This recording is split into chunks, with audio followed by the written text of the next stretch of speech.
welcome back to our channel. Today we're diving into super important topics for anyone building a brand. Whether you're a small business owner, a marketer, or just curious about branding, we're talking about brand voice. What it is, why it's important, and how you can develop one. Plus, we'll also discuss the difference between a brand voice and a social media brand voice. So what exactly is a brand voice? Simply put it, as a way that a brand portrays itself through words. So think of it as a linguistic version of a brand's personality. Just like people have their own way of speaking, brands have the exact same thing. Now, your social media brand voice might be more casual or playful compared to your main brand voice, depending on the audience that hangs out on each platform and on learning. Your voice adapts to the specific context and expectations of that social media user. Now, you may be wondering why it's important to have a consistent brand voice. First off, it makes your brand more recognizable. When people see a social media post, they know it's you, for woman, and not some imposter or some scam, for sure. And the consistency also gives your team a communication blueprint to use. Think about it. Sales, marketing, customer service, all these departments produce content. When everyone uses the same voice, it creates a unified experience for the audience. Plus, a consistent voice helps new team members and freelancers get up to speed quickly. Alright, now let's get into the juicy part of how to start building a brand voice. Here are 6 steps to start and to help you out. The first step is research your audience. Before you can decide on how to speak to your audience, you need to know who they are. Do some market research and understand their preferences and figure out where they hang out online. Next, you're going to define your mission. What is your brand all about? Define the mission statement and think about how it relates to your social audience.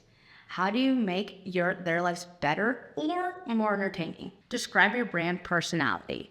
Imagine your brand as a person. So imagine their traits, if they're friendly, formal, more funny, you name it. Use this framework like Jennifer Aker, a brand personality framework, to help you define this. And you may be wondering, what even is that? So what that is a tool that helps you measure and describe your brand's personality with 5 dimensions, which is serenity, excitement, competence, sophistication, and ruggedness. Step 4 is put together brand guidelines. Create a style guide that includes everything about your brand, especially language use. Include specific words, phrases, and anything you want to avoid or you want your people that are creating content to avoid as well. And make sure your tone aligns with the personality you're trying to portray on these platforms. Allow differences on your platform. Each platform is not going to have the same social tone because the people on X are completely different than the people that are watching your stuff on TikTok. So you want to switch it up, change it up to whatever works best on each platform. And it does take a little while to figure out what works best for your company. Now you may be wondering, Emily, do you have any examples on how to do this? Actually, I do. So stay tuned because the examples are coming up next. The first example is Liquid Death. Liquid Death's brand voice is bold, it's edgy. Their overall messaging is extreme and in your face. On social media, they amplify by using the hashtags like #MurderYourThirst to engage and with a playful banter with their followers. Next is LaCroix. LaCroix's brand voice is bubbly and cheerful. If you look at their social media, you think it's a ton of emojis. They also use like playful banter like BFF, like, oh, love that BFF when they're responding to comments. So that's another good brand that when you see BFF, you usually know it's LaCroix. The next example is Calm. So Calm has a soothing, informative brand voice that's just perfect for like a mental health wellness, which they are. On social media, they maintain a calming presence, but might use shorter, more engaging posts with quick tips and relaxing visuals. I know a lot of times I'll see them and it's just like, enjoy this relaxing sound, which goes well up with the brand. Now, before we wrap it all up, here are a few final tips that will definitely help you.